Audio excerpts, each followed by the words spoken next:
Indonesia, Salam Nusantara, dari Sabang sampai Merauke, dari Miangas sampai Pulau Rote. Mantalah iman kita, mantalah kasih kita, mantalah pengharapan kita tentunya dalam Yesus Kristus menjadi Tuhan dan Juru Selamat kita dan Juru Selamat dunia. Jangan katakan bahwa Yesus bukan Tuhan, jangan katakan pula bahwa Yesus bukan Juru Selamat. Dia adalah Tuhan, dia adalah Juru Selamat. Walau di luar sana ada banyak orang berkata dia bukan Tuhan, bro, dia bukan Juru Selamat, dia manusia biasa, biarkan saja. Alkitab mengatakan dia Tuhan. Jadi sudah cukup, ya. Kalau engkau percaya engkau diselamatkan, engkau tidak percaya engkau akan dihukum. Karena Yesus sudah berkata, akulah jalan dan kebenaran dan hidup, tiada seorang sampai kepada Allah kalau tidak melalui aku. Dan keselamatan tidak ada dalam siapapun juga selain di dalam Dia, Yesus Kristus. Di bawah kolong langit ini tidak ada nama lain yang diberikan kepada manusia yang olehnya kita diselamatkan.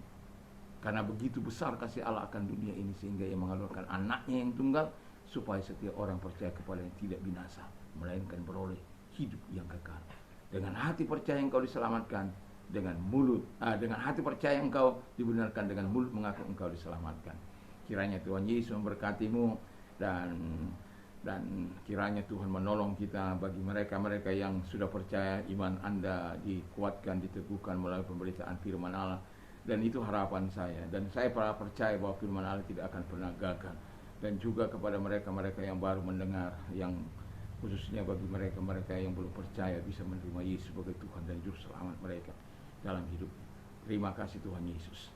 Mari kita berdoa. Selamat malam bagi kita semuanya. Kiranya kekuatan Tuhan, kekuatan firman, kekuatan doa, kekuatan Roh Kudus senantiasa menyertai kita. Mari kita berdoa. Terima kasih, kami mau lanjutkan target dan fokus doa kami di tengah-tengah kehidupan kami bermasyarakat, berbangsa dan bernegara. Terima kasih, kami bersyukur dalam nama Yesus. Haleluya. Amin. Puji nama Tuhan, di hari ini, malam ini, target dan doa dan fokus doa kita bagian yang kedua, ya. Bagian yang kedua adalah teman-teman, ya. Kita sebagai orang yang percaya pasti punya teman-teman. Kita punya teman-teman dahulu kala, teman-teman sekolah yang dahulu. Saya masih punya hubungan dengan teman-teman saya SD, walaupun gak semua lagi bisa saya hubungi mereka, ya. Tapi kadangkala kami melakukan percakapan melalui HP, ya, teman-teman, dan kadangkala saya menggoda mereka, ya. Dan juga ada teman-teman seiman, ya, teman-teman seiman, teman-teman hamba Tuhan, teman-teman. Kita banyak punya teman. Tapi pertanyaan saya, adakah kita mendoakan mereka? Jujur saja kadang-kadang saya juga lupa untuk teman-teman ini, ya. Ya, saya hanya bisa berdoa secara global. Jarang bisa saya membayangkan mereka kembali. Tapi dengan apa ini kita diingatkan kembali untuk bisa membayangkan pertemanan kita dengan mereka. Saya ada namanya Satu Surya timbul namanya. Itu teman saya berlari, ya, teman saya berlari di masa di masa SD. Jadi dia memang hebat berlari, ya, ya. Dan ada teman juga yang satu bernama Juniel, ya, orang Batak. Itu kalau berdeklamasi, ya. Saya suka mengikuti yang deklamasi, yang lari, olahraga. Itu karena memang hobi saya itu, ya, ya. Dan saya waktu kelas 4, kelas 5, 6, itu saya yang menulis di papan tulis oleh guru. Walaupun dulu tulisan saya itu bagus, tapi sekarang kok cakrai.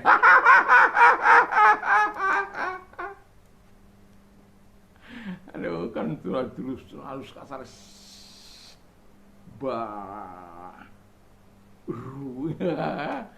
Tapi ya mungkin sudah berlalu. Ya, teman-teman kita perlu kita doakan, ya. Jangan diabaikan teman-teman kita.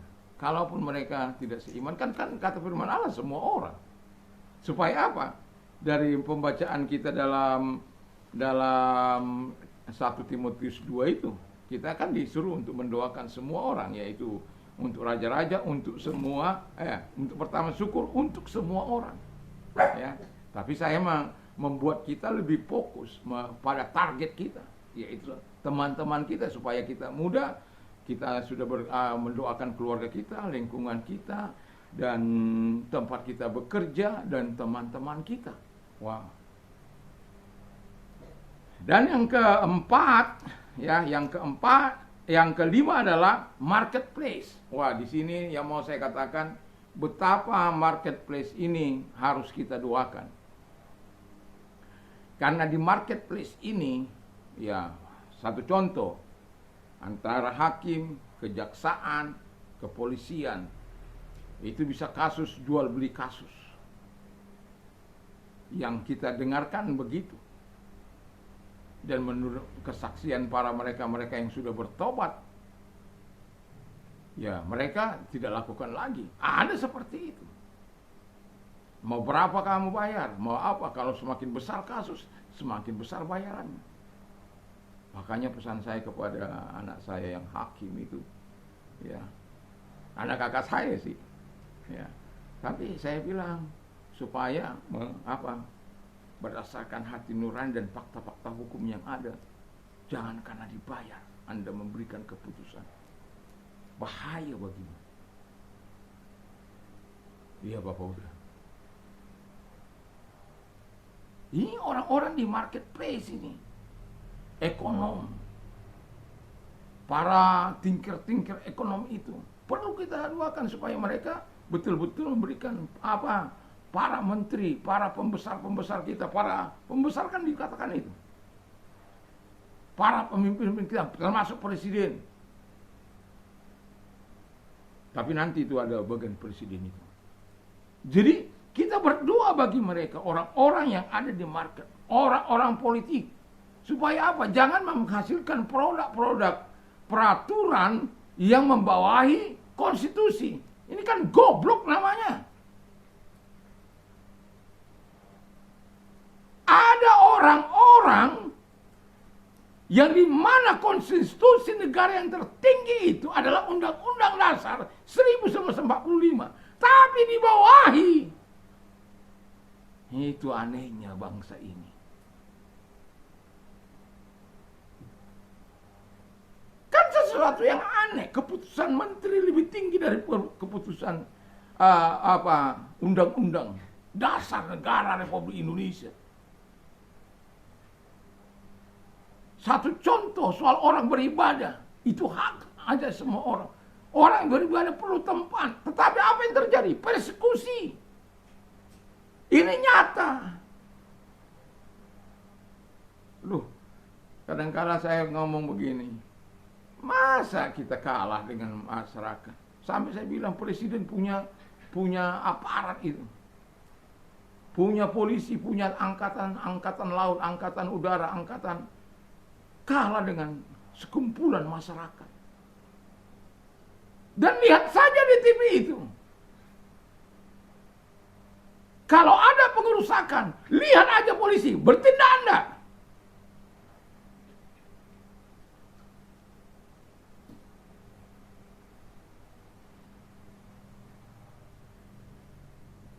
Satu kali saya bersoal dengan Kapolsek. Karena keluhan saya yang seperti ini. Karena ada orang-orang yang merasa lebih hebat dari polisi. Saya bilang sama Kapolsek kita, tapi ini udah lama ya. Bapak aparat punya senjata kok nggak berani loh. Dia bilang kepada saya, kamu dah penanggung pihak keamanan. Wih, saya langsung sikat dia. Kalau negara ini mempercayakan saya memegang kendali keamanan, saya akan lakukan, Pak. Karena apa? Demi negara ini aman. Maksud saya bukan begitu. Apalagi kalau bukan begitu. Tapi sayang itu tidak ditaruh di pundak saya. Justru di pundak Bapak ditaruh, saya bilang.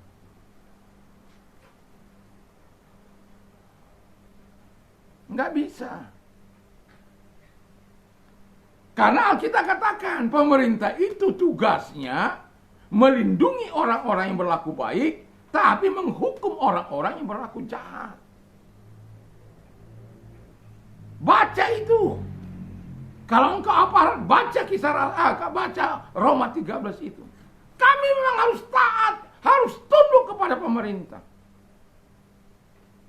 Bayangkan anak saya 17 tahun lebih 2 minggu sampai apa SIM-nya tidak berjalan di jalan raya ini.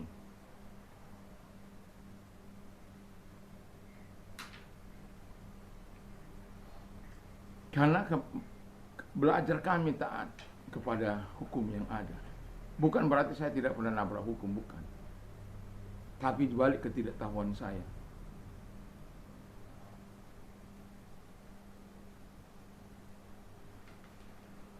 Jadi yang mau saya bilang adalah kita harus berdoa, orang-orang yang di marketplace, usahawan, banker, bank-bank itu, pasar, bea cukai, orang-orang keamanan, security, TNI sebagai penjaga mempertahankan Indonesia ini dari serangan-serangan dari luar. Kita doakan supaya mereka tetap kuat. Orang-orang yang ada di perbatasan, bayangkan mereka harus kerja itu. Kita harus perdoakan itu supaya mereka terhibur. Apalagi seperti di Papua sana. Kita lihat sudah bagaimana keluarga-keluarga TNI banyak yang dibantai itu. Kita harus doakan supaya orang Papua itu sadar juga itu. Sesama anak bangsa. Mari kita bangun bangsa ini.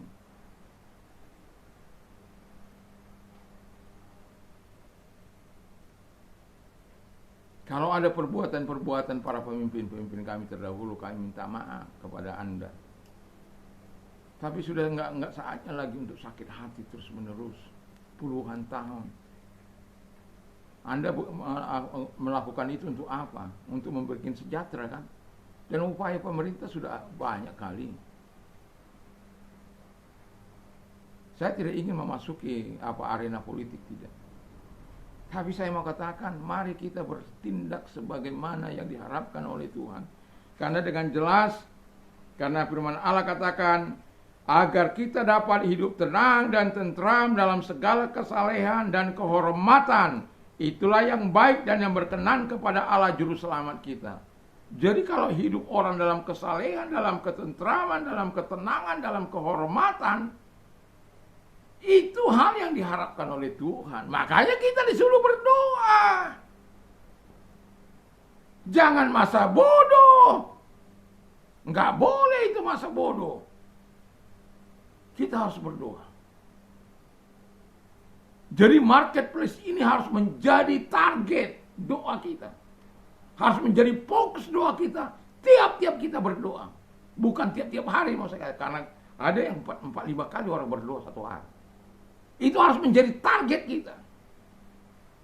Jadi dari keluarga, dari lingkungan, dari tempat kita bekerja, teman-teman sekarang di marketplace ini yang kelima ini.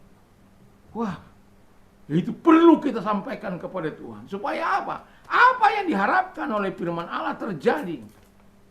Kenapa kita tidak melihat ada keributan-keributan? Kenapa? Karena kita tidak berdoa.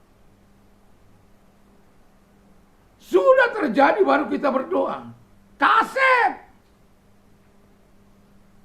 Itu sebabnya Tuhan mengajar kita untuk berdoa dan mendoakan mereka. Supaya iblis jangan ambil alih.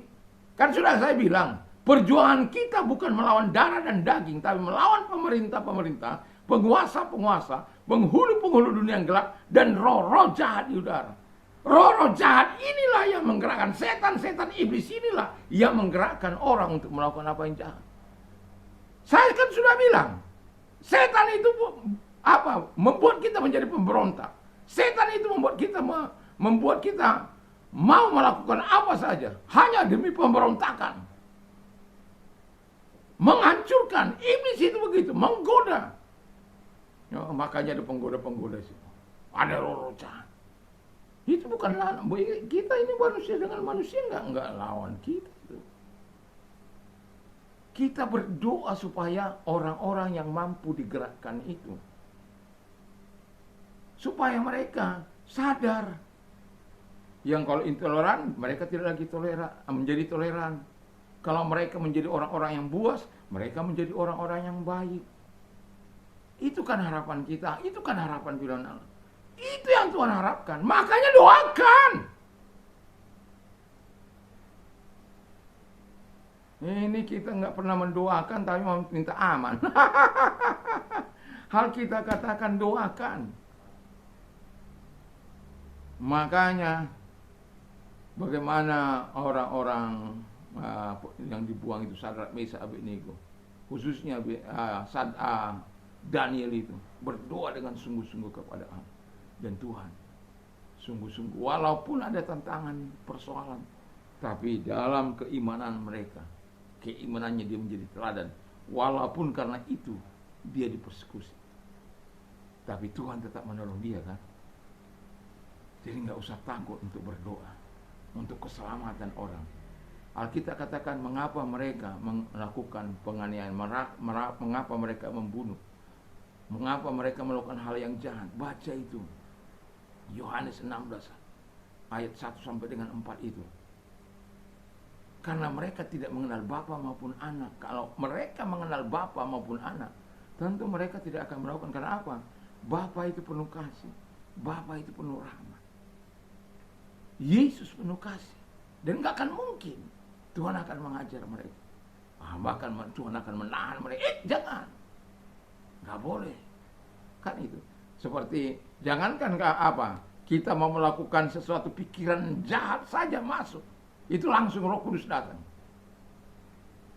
Itu sebabnya Tuhan katakan doakan supaya setan-setan yang menjadi, memang itu lawan kita, dia akan membangun benteng-benteng, kubu-kubu pertahanan di pikiran manusia, di hati manusia, di hidup manusia, di usaha manusia, di pekerjaan manusia. Setan menggerakkannya. Dan kalau engkau tidak sadar, engkau dilenyapkan. Dan itu sebabnya dalam beberapa hari ke depan saya akan membawakan tentang doa. Ini bagian yang kelima. Mungkin agak panjang, tapi saya mau katakan ini karena apa? Kita perlu target itu jelas. Fokus doa kita itu jelas. Siapa yang kita doakan? Sehingga kita mau mendengarkan khotbah saya juga. Kalau lupa kan andanya akhirnya dengarkan begitu. Tapi tidak. Karena kerinduan Tuhan bagi kita semuanya. Dan Tuhan menaruhkan ini untuk saya menyampaikan. Kiranya kita juga mendapatkan hal yang sama. Supaya kita saling mendoakan. Kita menggerakkan kubu-kubu pertahanan yang akan kita bangun bersama dengan Tuhan. Kita menjadi pengawal kota kita. Kita menjadi penjaga pintu gerbang dalam doa kita. Supaya setan jangan menguasai marketplace.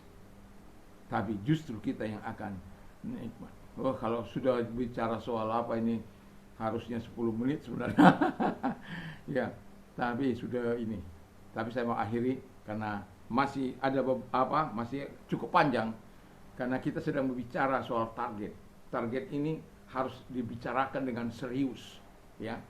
Sehingga kita bisa menikmati manfaat dari doa-doa kita, mendapat ketentraman, mendapat hidup tenang, mendapat kesalehan, mendapat kehormatan, dan mereka mendapatkan keselamatan juga bagi orang yang belum percaya kepada Tuhan. Supaya apa? Karena mereka mengenal Tuhan, mereka menjadi orang-orang yang sangat toleran. Tuhan Yesus memberkati kita. Mari kita berdoa. Terima kasih Tuhan. Biarlah kami untuk saat ini kami sudah mengetahui 5 target yang kami perlu doakan: keluarga, lingkungan, tempat tinggal, teman-teman, marketplace. Sehingga kami terus akan belajar terus di hari-hari yang akan datang. Supaya kami bisa Tuhan efektif berdoa. Karena dengan efektif kami berdoa, apa saja yang kau minta dan doakan, kau percayalah bahwa kamu sudah menerima. Sebagaimana Markus 11 ayat 24. Terima kasih Bapa di surga, di dalam nama Yesus Kristus. Dan kalau engkau sakit, dalam nama Yesus perintahkan segala sakit penyakit yang kau derita, dalam nama Yesus keluar, dan oleh biru-biru Tuhan mereka sembuh. Mari engkau nyatakan kebaikan-Mu, engkau nyatakan kemurahan bagi mereka, agar engkau Allah yang hidup itu menyatakan segala kebaikan-Mu dalam hidup mereka. Dalam nama Tuhan Yesus. Dan mereka-mereka yang mempunyai persoalan dalam hidup mereka, kiranya Tuhan menolong mereka, Tuhan memberkati mereka dalam nama Tuhan Yesus Kristus. Terima kasih Bapa di surga, dalam nama Tuhan Yesus kami bersyukur dan kami berdoa dalam nama Yesus Kristus. Terima kasih buat ada yang ganggu Tuhan. Wah, dalam nama Tuhan Yesus Kristus, dan mereka-mereka yang mengalami masalah diberkati oleh Tuhan, ditolong oleh Tuhan dalam nama Yesus. Amin. Tuhan Yesus memberkati. Mohon maaf, inilah ya, kalau dia sudah di ujung itu biasanya dia itu datang. Tuhan Yesus memberkati kita. Mantap, mantap, mantap.